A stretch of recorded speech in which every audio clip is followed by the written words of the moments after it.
คนหาพาย่างเลาะเรียบริมตามแคมป์น้ำจ้าย่างประมาณ2 กิโลเมตรออกจากบอนพัก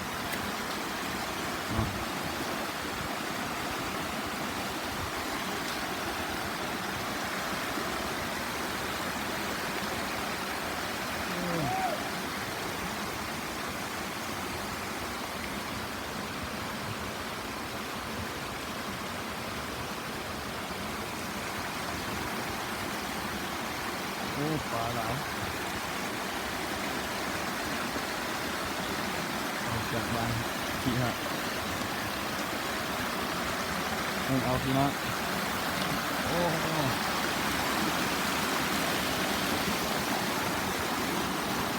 น้ำมีใส่น้ำใส่เรื่องที่นี่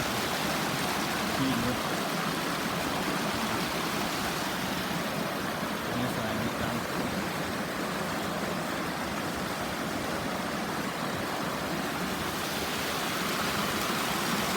ออกจากนี่มา2 กิโลเมตร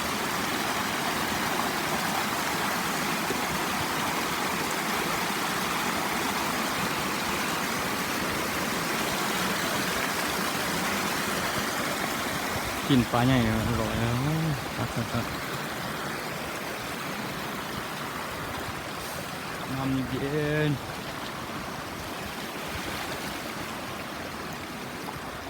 มีปีนา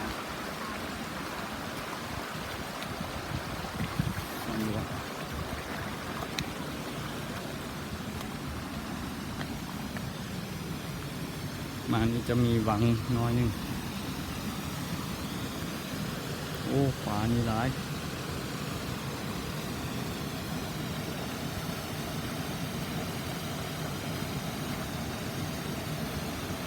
ปลานี่ร้าย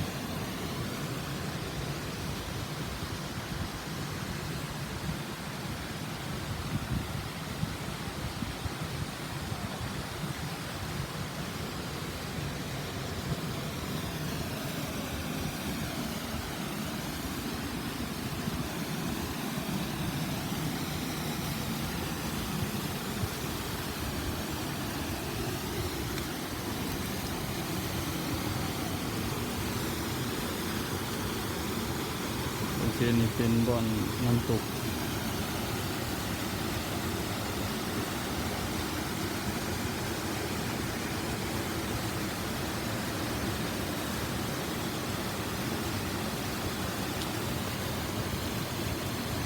เป็นแหล่งที่มาบ่อนที่ทำมาห้ามกินของมันประชาชนเขตบ้านอ่าว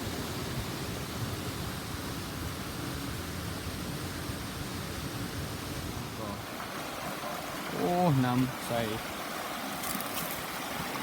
ไหลเย็นดี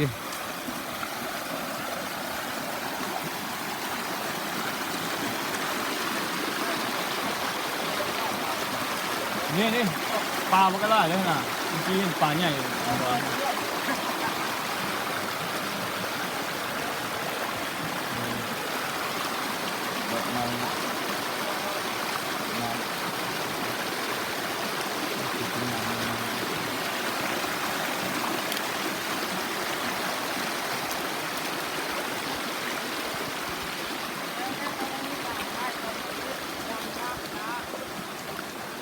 วันนั้นจังไฟจีบไปถ่ายเราเป็นคนมาขายหุ้นมาขายไหมจะส่งมาให้ส่งได้ที่มันก็ได้แล้วมันจะมีบอกว่าคันมันมีเน็ตแล้วจะเปิดเน็ตแล้วใครจะชมแต่เรื่องเดี๋ยวนี้มารับน้ำจัง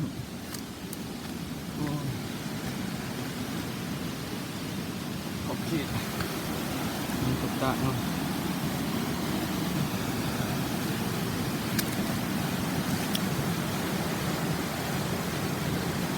นี่เป็นขอบเขตมันตกตะ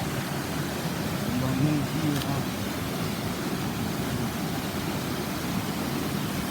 มีความสวยงามแล้ว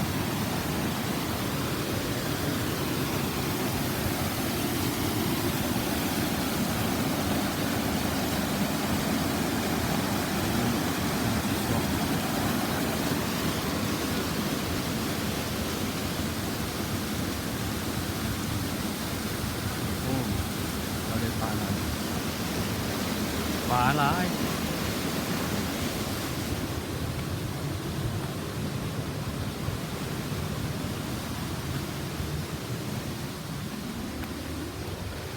แต่ว่าการท่องเที่ยวกินปลาเนี่ยโอ้จริงๆคักดี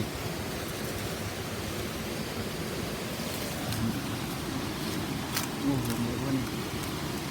สู้ใช่ไหมค่อยๆเลย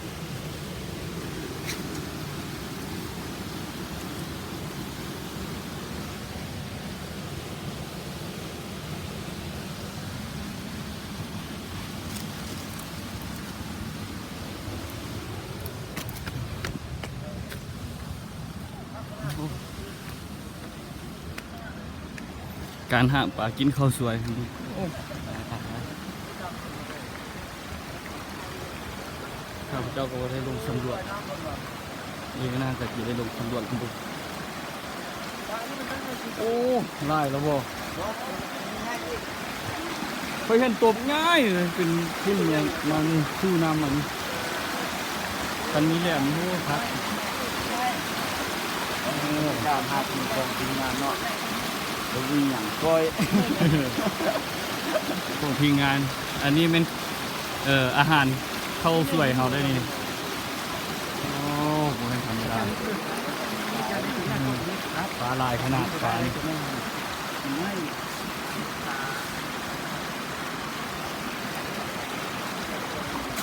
สนับสนุนไอ้ใหญ่ใจดีเพื่อนสละหมอกกองดำปลาพร้อมด้วยนักดำน้ำที่มาจากคนได้เมืองซ่องห่อ1 ท่านเมืองอ่าวหัน3 ท่าน เมืองอนุวงศ์มี3 ท่านนักดำน้ำนี่เป็นคนธรรมดาแล้วนี่มาเต็มเมืองนี่ใหญ่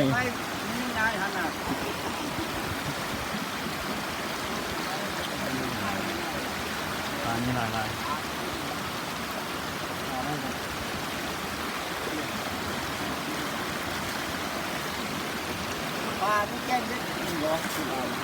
ต่อสูตรเลยสูตรก็จัดว่ะโอ้เบ็ดเดือมมันเขาแกงขึ้นไปมากโอ้มากอันดำๆกันตัวอันนี้เอายามนั้นแกงเบ็ดมีครับสุดเลยเนี่ยปลาไปเพื่อนกัน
นักสำรวจป่าเด้อจำนะอนุวงศ์เลย